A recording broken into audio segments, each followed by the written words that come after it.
Pringgasela merupakan salah satu desa yang berada di kawasan Lombok Timur, Provinsi Nusa Tenggara Barat. Apabila mengacu dari kota Selong, diperkirakan jarak tempuh untuk mencapai desa Pringgasela mencapai 7 km atau sekitar 50 km dari kota Mataram. Terletak pada ketinggian kurang lebih 327 hingga 400 meter di atas permukaan laut dengan rata-rata suhu daerah mencapai di atas 10 sampai 27 derajat Celcius. Diapit oleh beberapa desa, di antaranya arah utara Desa Pengadangan, barat Desa Aikdewa, selatan Desa Pringgasela Selatan, dan timur Desa Pringgasela Timur.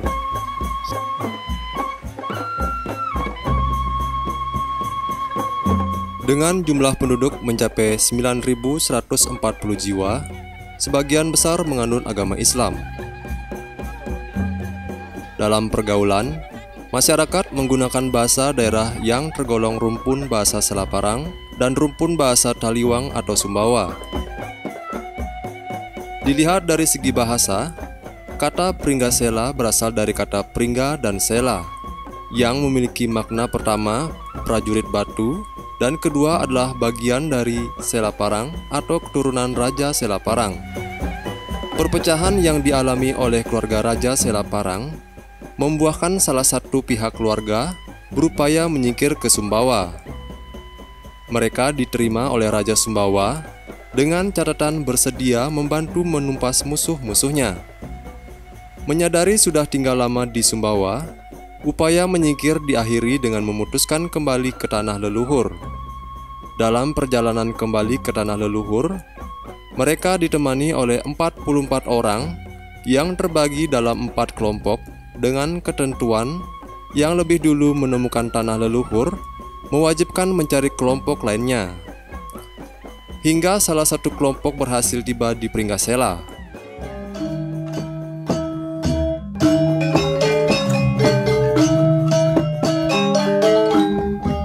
Dengan luas wilayah yang mencapai 497 hektar, dengan sebagian besar berupa area persawahan, mendorong keadaan alam di desa Pringgasela sebagai daerah agraris, sehingga masyarakat Pringgasela mayoritas berprofesi buruh tani dan para wanita sebagai pengrajin tenun khas Pringgasela. Lelaki itu duduk di sana sebagai penenun, susah nanti tidak bisa cukup. Nah itu, jadi istri ditinggalkan di rumah, dalam artian suami mencari kerja di sawah kayak di luar begitu, di desa orang, tetapi pekerjaan tenun itu selalu dikerjakan oleh istrinya yang ada di rumah sambil menunggu suaminya pulang. Karena itu sudah memang tradisi dengan tujuan orang-orang tua itu mengikat para gadis mereka di kerajinan ini supaya tidak keluar rumah. Ya, itu cara mereka memingit para gadis-gadis mereka itu dengan kerajinan tenun ini. Perkembangan tenun Pringgasela diperkirakan terkait dengan perkembangan tenun di Pulau Lombok terjadi dari Pujut ke Batu Jai, kemudian pindah ke Sukarara, kemudian berlanjut menyebar sampai ke desa-desa di Lombok Timur, salah satunya adalah desa Pringgasela.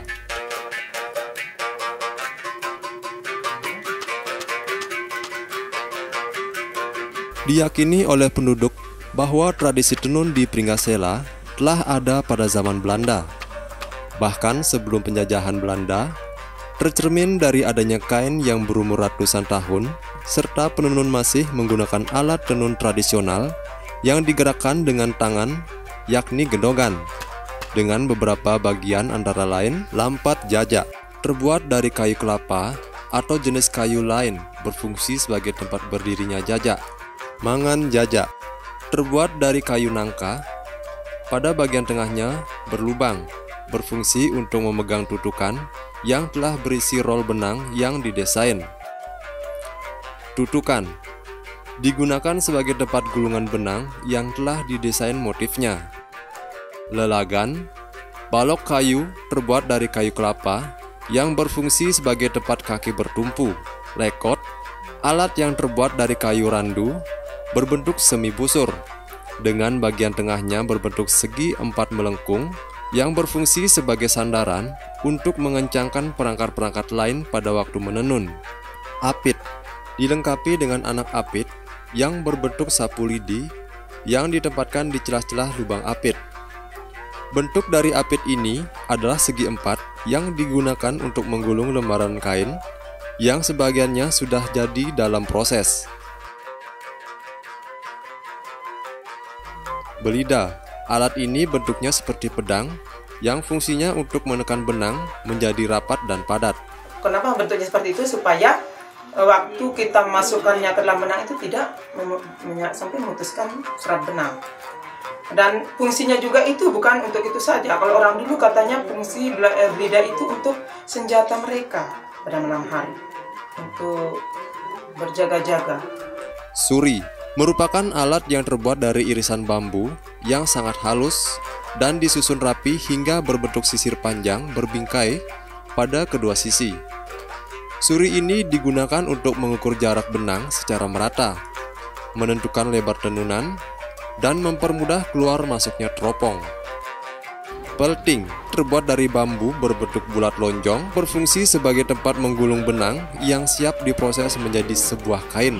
Teropong, alat ini terbuat dari ruas ujung bambu yang kecil. Fungsinya adalah untuk memasukkan pelting yang sudah digulungi benang agar mudah mendorong benang dari kiri ke kanan.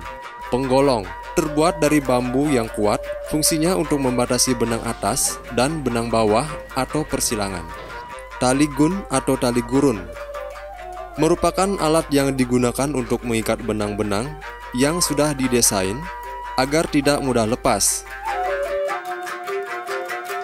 Intinya semua alat daripada gedogan ini harus bentuknya halus untuk menjaga supaya kalau dia kesentuh benang atau menggeser benang itu benang tidak putus.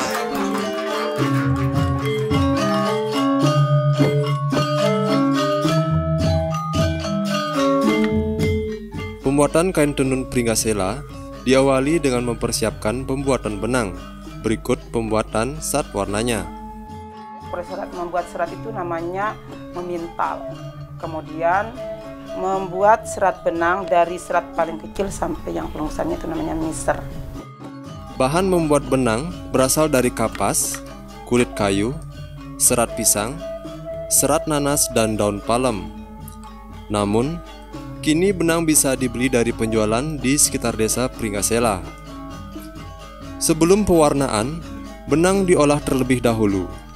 Proses ini disebut mordanting. Mordan ini adalah membersihkan benang dari sisa-sisa bahan kimia yang mungkin melekat di benang pada waktu di pabrik. Itu proses mordanting, pembersihan bahan baku tenun. Bahan yang digunakan dalam mordanting berupa tawas yang dilarutkan dalam air dan dipanaskan sampai mendidih. Kemudian benang yang telah dibasahi dimasukkan ke dalam larutan mordan dan diaduk selama 1 jam. Api dipadamkan dan didiamkan selama 24 jam. Nah, setelah itu, setelah benang ini dimordan, maka dibersihkan dari mordan tersebut dengan air bersih. Nah, kemudian diangin-anginkan. Setelah itu benang tidak sampai kering betul, tetapi masih lembab, baru kita warnai.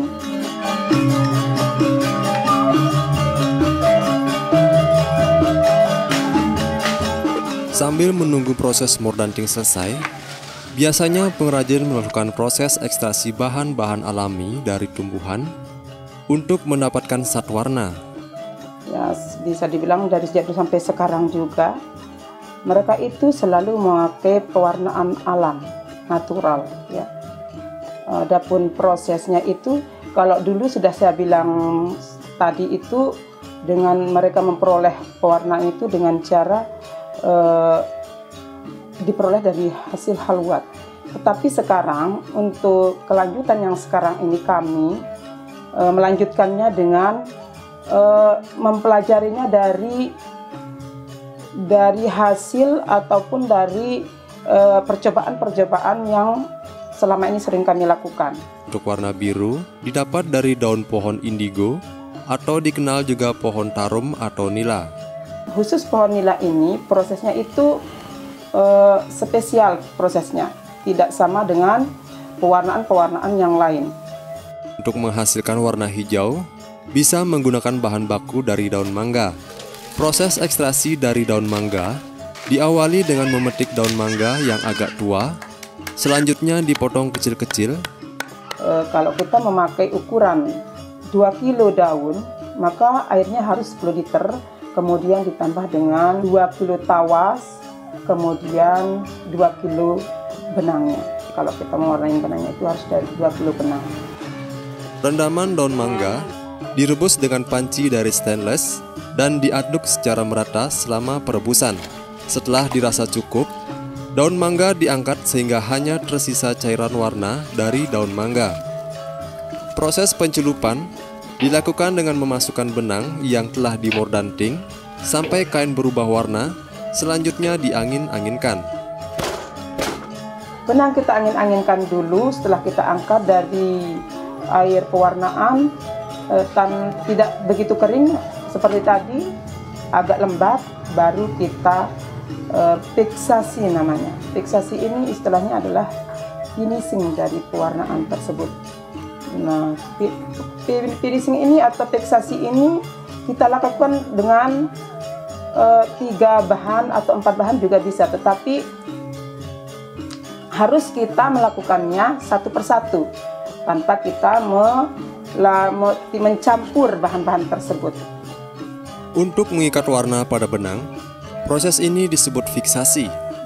Bahan untuk fiksasi bisa memanfaatkan tawas, kapur, atau abu gosok yang dilakukan dengan mencelupkan benang ke dalam salah satu larutan bahan tersebut. Kemudian, benang kembali diangin-anginkan. Setelah kita fiksasi dengan tawas, kapur ataupun air abu gosok tersebut, maka benang kita angin-anginkan kembali seperti tadi. Setelah setengah kering, benang kita cuci bersih dengan air bersih. Sebersih-bersihnya, kemudian kita angin-anginkan atau kita keringkan di tempat yang teduh dulu, jangan di terik matahari. Pewarnaan selain dari alam juga memanfaatkan pewarna sintetis, yakni zat pewarna yang dibuat dari arang batu bara atau minyak bumi. Zat warna sintetis lebih mudah diperoleh di pasaran, memiliki keragam warna-warna lebih banyak, dan menyediakan warna terang. Namun, pewarna sintetis belum tentu aman untuk manusia. Alam atau natural ini kita agak repot sedikit, lebih repot dibandingkan dengan pewarnaan kimia. Kenapa saya beralih ke pewarnaan alam? Saya pernah melakukan pewarnaan kimia selama 5 tahun. Saya mengalami cedera ya, mengalami cedera di tangan saya, cedera juga di kaki saya, dan saya seringnya merasakan mual dan diare. Setelah menjalani proses pewarnaan, diperlukan beberapa proses yang harus dilakukan sebelum menenun. Yang pertama disebut dengan tajin, yaitu perendaman benang dengan bubur kanji, bubur beras, ataupun bubur ketan. Kalau benang tadi itu adalah katun, bisa kita pakai dengan bubur ketan. Kalau benang yang kita warnai tadi adalah dari kapas, maka yang kita pakai adalah bubur nasi, bubur beras. Adapun kalau yang kita warnain tadi benangnya dari rayon atau fiber, itu bisa kita pakai dengan kanji. Caranya dengan membuat bubur ketan terlebih dahulu. Setelah itu kita masukkan benangnya di bubur tadi dengan sambil mengoyak-ngoyaknya sampai bubur tersebut tidak kelihatan. Setelah itu benang kita sisir ikat yang sebenarnya kalau orang dulu itu membuatnya dari talamnya. Ini dilakukan untuk memperkuat dan memperhalus serat benang. Setelah benang ini kita tajin, maka proses selanjutnya adalah mengkelus atau menggontong. Begontong atau gontong adalah kegiatan memintal benang dengan alat yang dinamakan penggotong, disertai alat yang dinamakan andir dan ara. Sistem kerja alat ini bersamaan. Ketika ara diputar, maka andir pun ikut berputar. Nah, setelah benang ini selesai kita gontong, proses selanjutnya adalah menghane. Di mana menghane ini adalah membuat motif itu tadi, motif yang sudah kita terangkan tadi, motif apa yang kita mau, maka kita tentukan dari penghanean ini.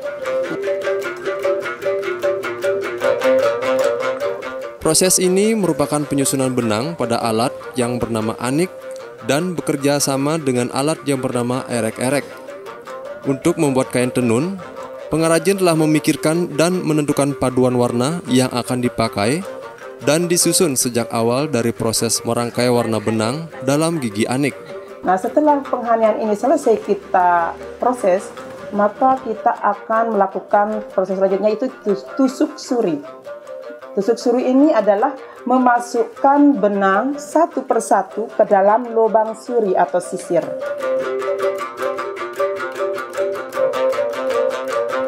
Dalam menyusuk suri, dibutuhkan ketelitian dan ketekunan agar benang bisa dimasukkan satu persatu, menyesuaikan dengan motif yang telah ditentukan.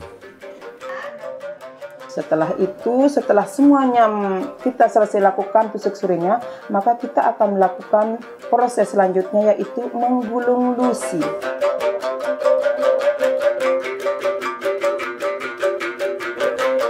Adalah proses begulung. Dalam proses ini, diperlukan dua orang pekerja bekerja sama dalam menyelesaikan tugas ini. Pekerja satu bertugas mengencangkan tarikan gulungan, sedangkan pekerja yang lain bertugas menggulung dan mengatur kerapian benang hasil ranian pada sebuah tutukan.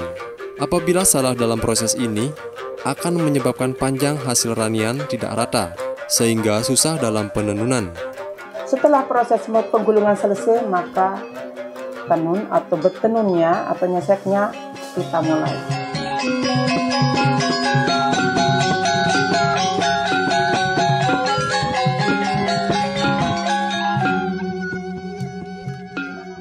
Penenun duduk di lantai dengan posisi kaki berselonjor lurus menekan pada lelagan.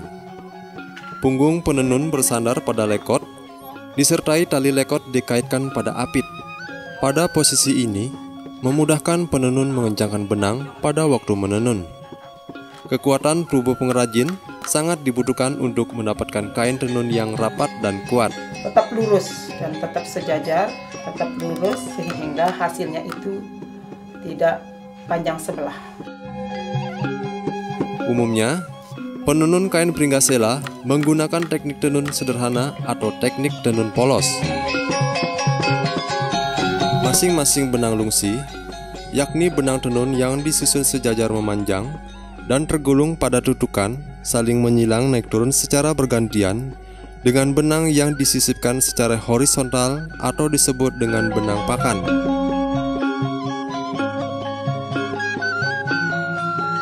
Untuk menyisipkan benang pakan yang tergulung dalam plating, diperlukan rongga yang cukup.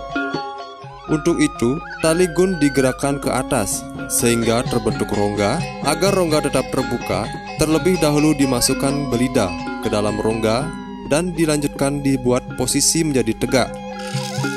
Dengan perantara teropong yang berisi plating, benang pakan kemudian dimasukkan ke rongga tersebut. Benang tersebut didorong suri dengan diberikan penekanan oleh belida yang bertujuan memadatkan anyaman. Demikian seterusnya, berturut-turut benang-benang lungsi bergantian berada di bawah dan di atas, sehingga dengan demikian terbentuklah anyaman dari benang yang secara keseluruhan membentuk selembar kain. Dengan dengan menggunakan benang yang berbeda warnanya pada lungsin atau pakan, atau pada keduanya memberikan pola atau motif yang berbeda pula.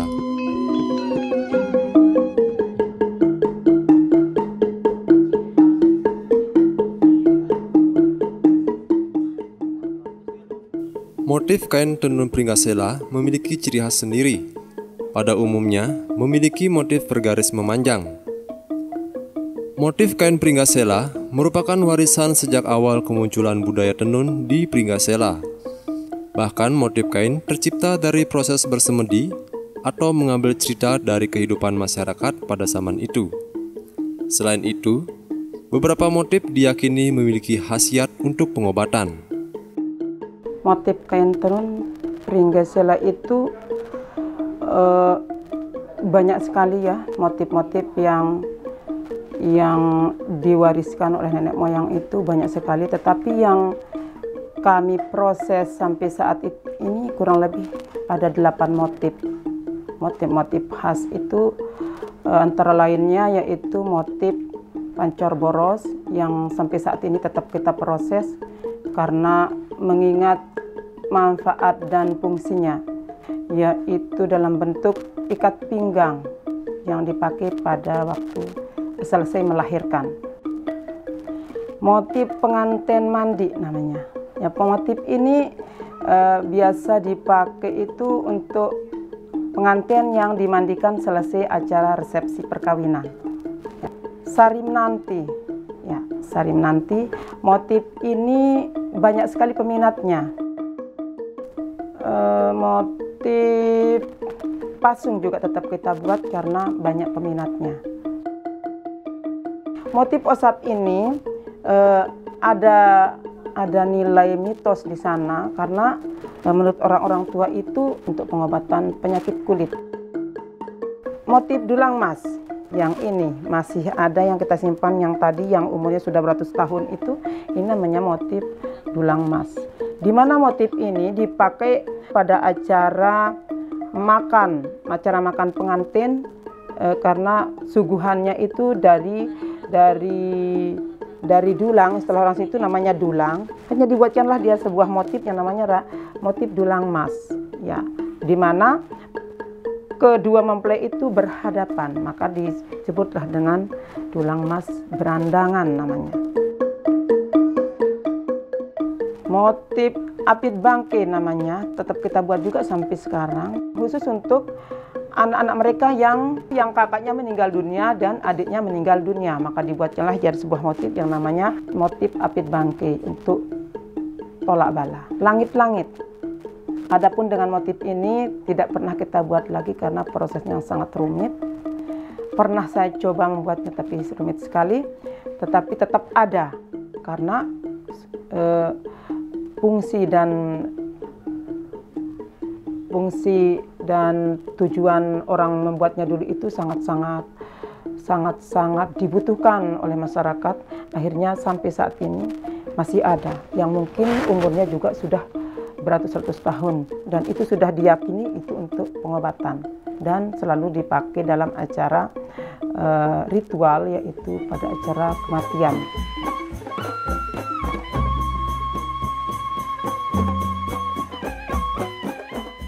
Tenun Pringgasela memiliki ukuran panjang yang beragam dengan lebar mencapai 4 meter. Untuk menghasilkan satu hasil tenun, dibutuhkan waktu minimal mencapai 2 minggu, tergantung pada ketekunan pengrajin. Karena membuatnya sangat lama gitu. Kalau kami hitung-hitung, ongkos kami tidak seberapa. Kami hanya menghasilkan 3.500 per hari. Sudah kami hitung. Kalau dilihat dari proses, kemudian nilai seni dan budayanya itu masih sangat-sangat murah. Selama ini yang kami paling sulit yang kami hadapi itu pemasaran. Misalnya tenun kita sudah jadi, kadang-kadang tidak ada yang... Ini bagaimana sih pemerintah membantu kami permodalan dan pemasaran? Itu yang diharapkan dari dulu. Walaupun banyak masalah yang dihadapi, hingga kini tenun Pringgasela masih tetap diproduksi oleh masyarakat Pringgasela. Bukan hanya karena faktor ekonomi, namun tenun Pringgasela sudah menjadi jati diri desa Pringgasela yang mengandung seni, budaya, sejarah, dan nilai sosial masyarakat Pringgasela. Kalau tenun ini punah, ya mungkin jati diri orang Pringgasela itu hilang juga dengan sendirinya. Kenapa? Karena tenun ini adalah merupakan jati diri Pringgasela itu sendiri, masyarakatnya itu sendiri.